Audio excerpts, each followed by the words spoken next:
পোস্টটা যেটা হচ্ছে যে সকাল থেকে আমাদের যে প্ল্যানিংটা ছিল যে ব্রেকফাস্ট করার থেকে শুরু করে তখন হলো যে আপনার রিকভারি সেশন। তো লাস্ট নাইটে আপনারা জানেন যে আমরা যারা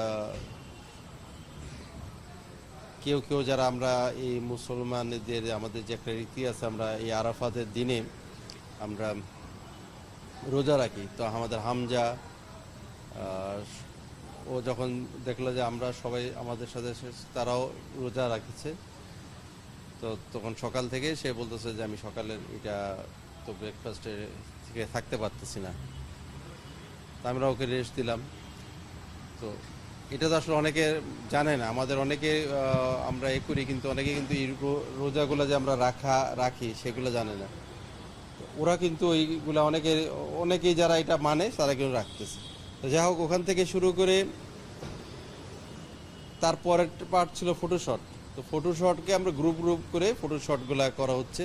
সেখানে একটু হাসি ঠাট্টা মজা সব কিছুই আছে। সব কিছুর মধ্যে হলো যে প্ল্যানিং হলো যে যেহেতু ঈদটা আমরা এখানে সবাই মিলে এখানে করব। একটা সময় আমরা ঈদ করেছি এরকম, আপনারা অনেকে ছিলেন সাথে, আমরা ইন্ডিয়াতে আমরা করেছিলাম ঈদ। তো এবার যেটা হচ্ছে যেহেতু এখানে আছি, এই ঈদটা এখানে করার জন্য তো বিএফএফ প্রেসিডেন্ট মিস্টার তাবিদ আওয়াল সাহেব উনি সবার জন্য বলেছেন যে ঈদের একটা পাঞ্জাবি সবাইকে গিফট করবেন এবং একটা সবাইকে নিয়ে একটা ফ্যামিলি এঙ্গেজমেন্ট যদি করা যায় এখানে, সেটারও একটা চলতেছে আমাদের, যে যদি হয় সম্ভব তাহলে এখানে আমরা ঈদের দিন একটা করব। এগুলো সবই কিন্তু পার্ট অফ কালকে জেতার। যদি কালকে জিততে না পারতাম তাহলে এগুলো কিছুই কিন্তু আমরাও বলতে পারতাম না, কোথাও পাঞ্জাবিও আসতো না, কোনো কিছুই থাকতো না। তো এনিওয়ে, যে এগুলাকে নিয়ে আসলে সবার মধ্যে একটা চলছে। প্লাস যারা নতুন যারা আসছে, সমিত এবং ফামিদুল, তারাও আসলে এখানে এসে ওয়েদার সব কিছু মিলে কিন্তু তারাও মানে একটু ইউজ টু হতে যাচ্ছে যে কীভাবে আমরা আরও করতে পারি ট্রেনিংয়ের মাধ্যমে। তো সেগুলো আসলে ঈদের দিনও আমাদের ট্রেনিংয়ের একটা আমাদের টাইম রাখা হয়েছে। তো সকালে আমরা যখন যাব নামাজ পড়ে এসে এখানে ফ্যামিলি এঙ্গেজমেন্টের ব্যাপার আছে, কখন করবো এটা প্র্যাকটিসের পরে প্র্যাকটিস আগে, সেটা এখনও ঠিক করতে পারিনি। তো স্বভাবতই ঈদের দিন তো আমরা যারা থাকি ঢাকার একটা আলাদা অ্যাটমসফিয়ার, আর সবাই তো ছুটে যায় তার নিজ নিজ গ্রামে নিজের আত্মীয় স্বজনের সাথে যদি দেখা না করতে পারে, বন্ধু বান্ধবের সাথে, তো সেক্ষেত্রে সেটাও মানে ফুলফিল হয় না। তো দেখা যাক কি করা যায়, সেটুকুর মধ্যে আছি। আর যেটা হলো যে প্রিপারেশনটা হচ্ছে সিঙ্গাপুর। যে দর্শক, আমার ব্যক্তিগত হচ্ছে যে আমরা যেটা চেয়েছিলাম সেটাকেই পেয়েছি। খেলতে যাওয়া এত দর্শকের সামনে প্রথম দিন হামজার একটা গোল, সেই গোলটাও পেয়েছি। তো আমি মনে করি এটাকে ধরে রেখে এই দর্শকদের এই উদ্দীপনাকে সাথে নিয়ে চলতে হলে আমাদের ভালো রেজাল্টের কোনো বিকল্প নাই।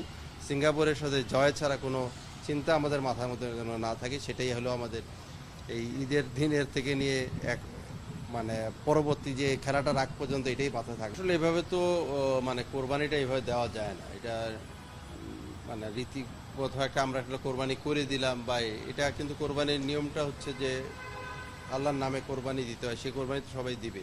তো সেই রকম কোরবানি যেটা হবে সেটা এখানে তো আর ওই সিস্টেমটা এখানে নাই যে এখানে করতে হবে, যে যার বাড়িতে দিবে। এবং ওই যে খাওয়ার যে কিছু আছে, সুইট বলেন মাংস বলেন, সেটা এখানে একটা অ্যারেঞ্জমেন্ট করবো। আর সে আসলে হিউমিডিটির কথা বলতেছে যে এই হিউমিডিটি গরম, অনেক গরমের কথা সে বলতেছে, কারণ সে এর আগেও বাংলাদেশে এসেছে যখন, তখন সে উইন্টারের টাইম এসেছে, সে এতটা ফিল করে নাই। তো যেহেতু এখন এই বৃষ্টি বা এর মধ্যে কিন্তু একটু গরমটা কম আছে আমি যেটা মনে করি, কিন্তু হিউমিডিটিটা বেশি। আমার মনে হয় সেই 2-3 দিনে প্র্যাকটিস করলে সেই জিনিসটা সে রিকভারি করে। আসলে গেট ভেঙে ঢুকে যাওয়াটা এটা বাংলাদেশের আগেও ছিল। এর চেয়ে বড় বড় ফেন্সিং পার করে দর্শকরা মাঠে ঢুকে গিয়েছে। এই খেলাটাও বাংলাদেশের দর্শকরা যারা হয়তো নিউ জেনারেশন যারা আছে তারা হয়তো এটা হয়তো প্রথম দেখেছে। তো আমার মনে হয় এটা ওয়ার্ল্ডের যে কোনো জায়গায় যে কোনো অবস্থায় যে কেউ এরকম ঢুকে, এটা এটা হলো বাড়তি চাওয়া পাওয়া দর্শকদের মধ্যে থাকে। তো আমার মনে হয় সিকিউরিটির ব্যাপারটা তো অ্যালার্মিং হয়েছেই গতকালকে যে অবস্থা। তো সেখান থেকে আমাদের সিকিউরিটি ডিপার্টমেন্ট সেইখানে কাজ করতেছে। আমার মনে হয় যে দর্শকরা যারা খেলা দেখতে আসবে তাদের মাথাও রাখতে হবে যে যেহেতু আমরা ভেন্যুটাকে এখানে নতুনভাবে পেয়েছি এবং ভেন্যুটাকে যাতে আরও সুরক্ষিত রাখতে পারি সেই জিনিসটাকে তারাও একটু বিবেচনায় আনবেন। আমরা সবার আগে হলো ফুটবল, বাংলাদেশের ফুটবলকে জাগাতে হলে আমাদের এই জিনিসটাকে আমাদের সবার মাধ্যমেই কিন্তু এগিয়ে যেতে হবে। শুধু আপনি যদি কালকের খেলা মাঠে তো দেখেছেন, অবশ্যই দেখলে আমাদের যে গতকালকের মাঠের এনভায়রনমেন্টটা ছিল এবং আমাদের যে ডাগ আউটটা ছিল সেখানে যখন হামজা যখন একটু ক্লান্ত বোধ করতেছিল তখন বলার পরে কিন্তু আমরা হাফ টাইম পর্যন্ত কন্টিনিউ করেছি এবং সেও বলছে আমি হাফ টাইম পর্যন্ত মাঠে থাকবো। সে কিন্তু অনেক আগে থেকেই চাচ্ছিল যে, কিন্তু বলছিল যে হাফ টাইম পর্যন্ত মাঠে থাকবো, কারণ যে দর্শকদের যে যে জিনিসটা আছে সেটা সে উপলব্ধি করছিল যে আমি যেহেতু একটা গোল হয়েছে, আরেকটা গোল হলে হয়তো আমি উঠে আসবো।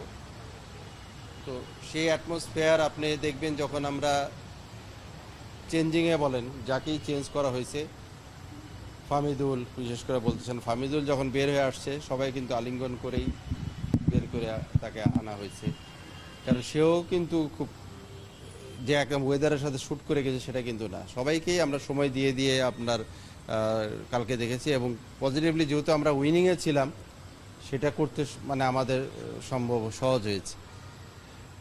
আমরা হোটেলে আসার পরেই কিন্তু আমরা এটাকে নিয়ে সেলিব্রেট করেছি। আমরা সবাই মিলে ফামিদুল হামজার গোল অনুযায়ী এখানে কিন্তু কেক কেটে সেলিব্রেট করেছি।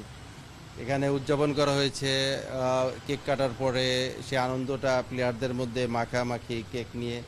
তো এই যে এনজয়টা, এটা তো আসলে মানুষ অনেক কিছুই বলবে এবং একটা ফ্যামিলির মধ্যে অনেক কথাই থাকবে। এই কথাগুলো থাক, বাংলাদেশে জয় নিয়ে আসুক, আরও বিদেশি প্লেয়ার আসুক, বলতেছেন আপনারা যে বংশোদ্ভূত প্লেয়ার আসুক, দেশি প্লেয়াররা যেন খেলুক, সেটা আমরা চাই। টোটাল জিনিসটা আসলে কোচের যে আপনার প্যানেলটা আছে তারা ওনারা প্ল্যানিং ওয়াইজ যেটুকু করেছে কিছুটা সফলও কালকে পেয়েছে। এখন যেহেতু ভুটানের এক হিসাব, সিঙ্গাপুরের আরেক হিসাব, ওদের খেলা ধরন ভুটানের মতন হলেও ভুটানের চেয়ে অনেক ভালো ওরা, ওদের অবস্থানটাও আমাদের চেয়ে র্যাঙ্কিংয়ে ওরা এগিয়ে আছে। তো ওই অনুযায়ী হয়তো সবাই তো চায় জিততে এবং ভালো রেজাল্ট করে ফিরে আসতে, কোচরাও চায়। তো ওনারা ওই ছকটা করবে আমাদের প্লেয়াররা যদি তাদের সেই ছকের অনুযায়ী খেলতে পারে, আমার মনে হয় বাংলাদেশের দর্শক যেভাবে এসেছে সেভাবে আমাদের সে সাপোর্ট করে যাবে এবং আমরা ভালো রেজাল্ট করব।